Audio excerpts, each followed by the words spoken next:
السلام عليكم، كنتمنى تكونوا بخير وعلى خير وصحة جيدة. اليوم إن شاء الله فيديو جديد غادي نوجد معكم واحد الكيكة اللي كتجي رائعة وبمكونات اللي جد اقتصادية كيف كتلاحظوا هنا في الفيديو. والأهم أنها معروفة عفوا معروفة في تركيا بزاف، يعني على باز ديال الحليب والكراميل. دونك نبداو على بركة الله. أول حاجة هنا عندنا واحد البيضة كاملة تكون درجة المطبخ، غادي نضيفو عليها واحد 5 معالق ديال سكر سنيدة.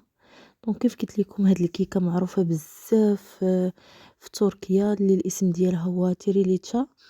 دونك تجي رائعة، يعني بواحد 2 طبقات او 3 طبقات ديال كيكون كيكة، وكيكون واحد لا كريم ومن الفوق واحد الكراميل. دونك كتجي رائعة، كنتمنى انكم تجربوها. هنا غادي نزيدو واحد ساشي ديال فاني.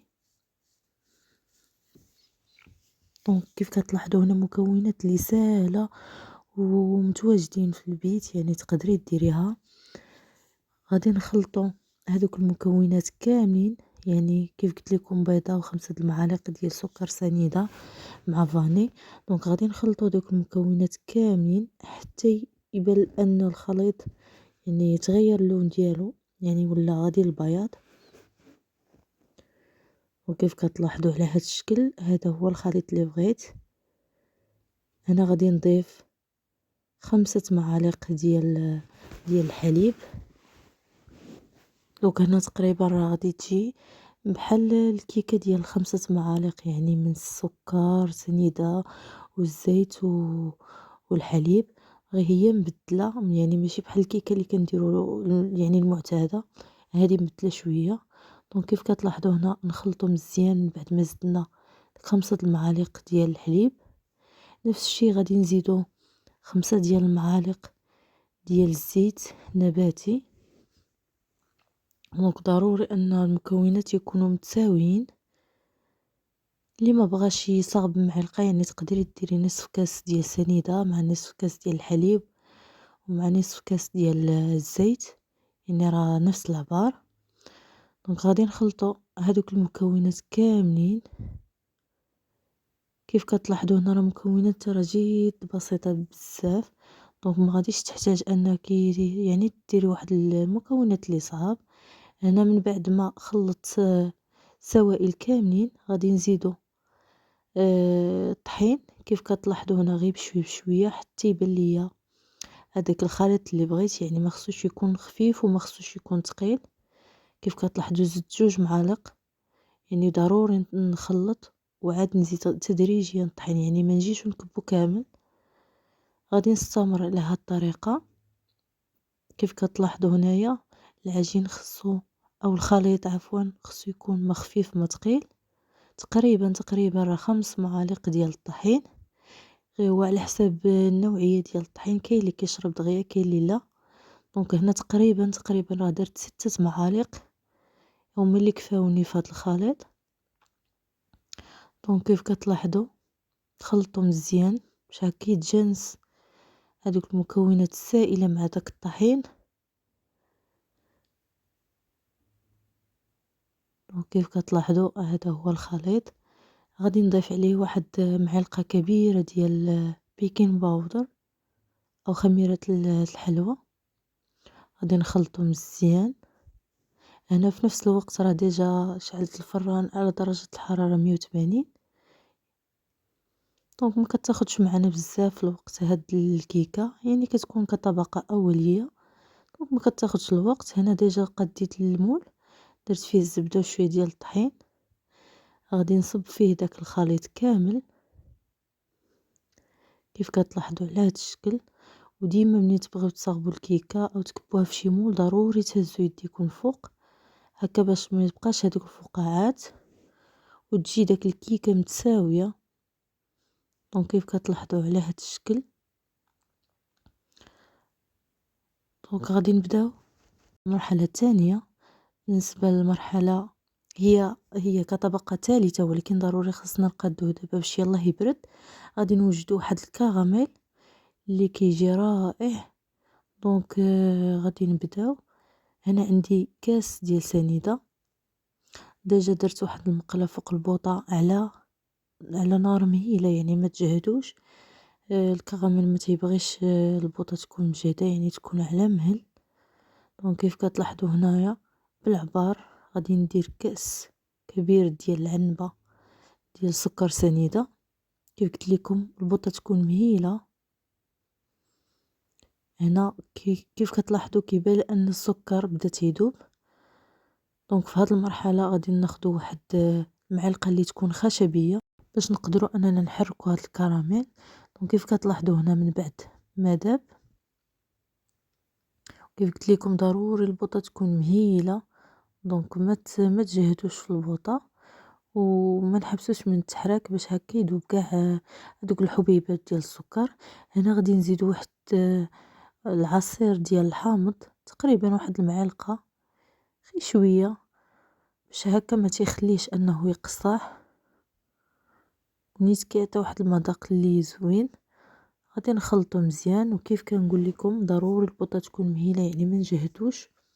هكا غيبان لكم يعني راه ما خسرش. والطريقة ديال الكراميل ديالو يعني خصك تخدميها غير بالعقل، يعني ماشي يبان لك انه تكبل صافي راه خسر، يعني تقدري تصلحيه. كيف كتلاحظوا هنا غادي نزيدو واحد المعلقة كبيرة ديال الزبدة. كيف كتلاحظوا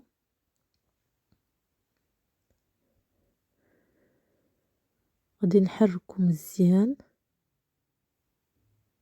دونك ما نتوقفوش من التحريك.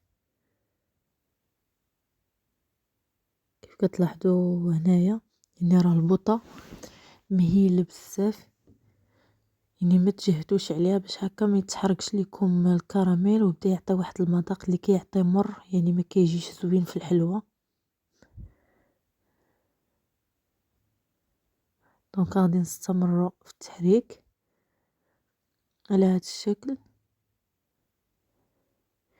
وغادي يبقى لنا واحد المكون اخير اللي غادي نديروه مع هاد الكراميل هكا باش يعطينا داك غيجي الكراميل بحال شفاف شويه ترونسبارون، يعني واحد الكراميل اللي زوين بزاف. كيف كتلاحظوا هنايا من بعد ما طابلينا غادي نجيبو واحد الكأس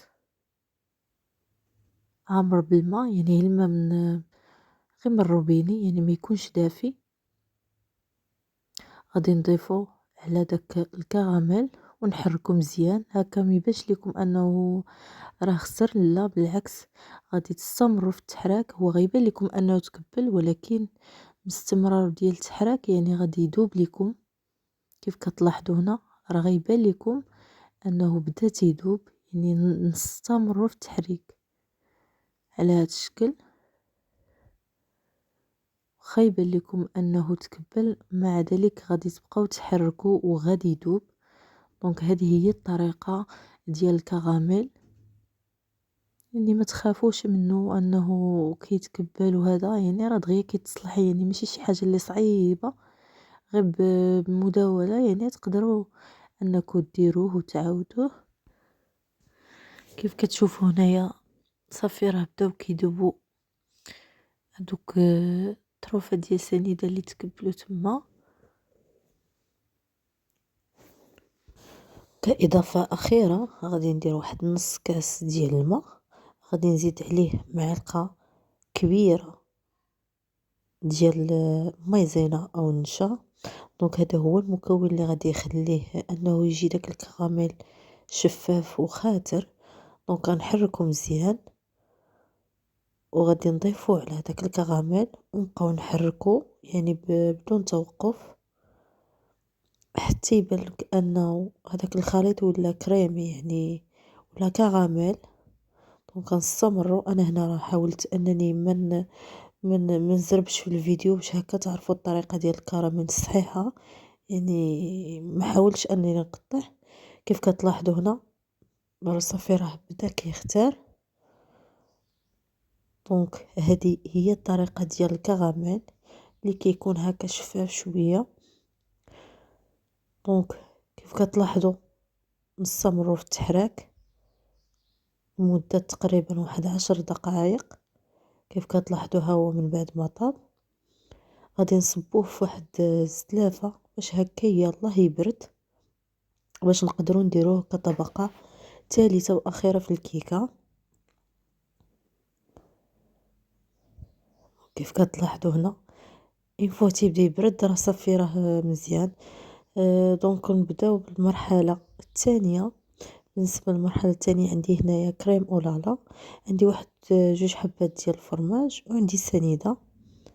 بالنسبة لهاد الطبقة الثانية غادي تكون كريمية، يعني حلوة وفي نفس الوقت مالحة، كتعطي واحد المذاق اللي زوين.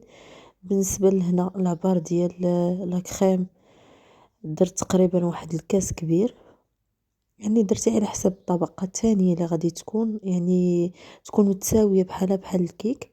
غادي نزيد عليها واحد 2 حبات ديال الفرماج، هكا هذيك الحلاوة مع الملوحة كتعطي واحد المذاق اللي رائع.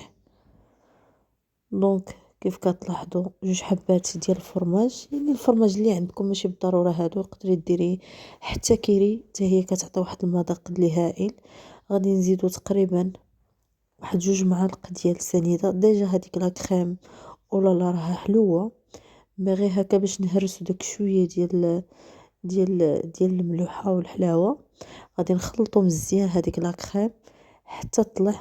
دونك كيف كتشوفوا هنا صافي راه وجدات. من بعد هنا ما طابت لينا الكيكة كيف كتلاحظوا جات الطبقة اللي رائعة، يعني هذا هو السمك اللي بغيت، وجات رقيقة هكا باش تخلينا باش نديرو واحد الطبقة ديال لا كريم وعاد ديال الكراميل. هنا كيف كتلاحظوا ديجا درتها كديروها بشي كوردون، يعني ضروري حيت غادي نسقيوها بالحليب.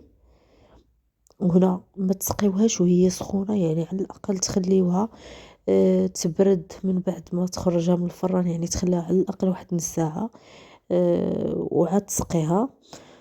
دونك هنا غادي نديرو الطبقة الثانية، هي هذيك لا كريم اللي طلعناها. غادي تكون طبقة اللي رقيقة حتى هي بحال السمك ديال الكيكة. دونك كيف كتلاحظوا غادي نسرحو مزيان هذيك لا كريم، يعني حتى تجي مسطحة بحال الكيكة وتغطي الجوانب كيف كتلاحظوا على هذا الشكل. دونك بقات كمرحلة أخيرة هو هذاك الكراميل اللي شفاف كيف كتلاحظوا. من بعد ما برد حاولوا انكم ما ديروش سخون باش هكا ما يذوبش ليكم داك الطبقة ديال لا كريم. كيف كتلاحظوا هنايا راه ديجا برد تقريبا بواحد نص ساعة. غادي نكبو كيف كتلاحظوا وغيكون كطبقة أخيرة. غادي نوزع مزيان هذيك الكراميل باش هكا يغطي لنا داك الوجه ديال لا كريم. صدقوني هاد الكيكة راه فريمون رائعة، زعما واحد المذاق اللي فيها زوين بزاف، يعني ما غاديش تستغناو عليها، غتوليو مدمنين عليها. دونك كنتمنى انكم تجربوها وتعطيوني الرأي ديالكم فيها. دونك كيف كتلاحظوا هنايا غادي نديرو شويه ديال لا كريم. ديجا درتو في واحد البوشيط وغادي ندير هاد الخطوط على هاد الشكل.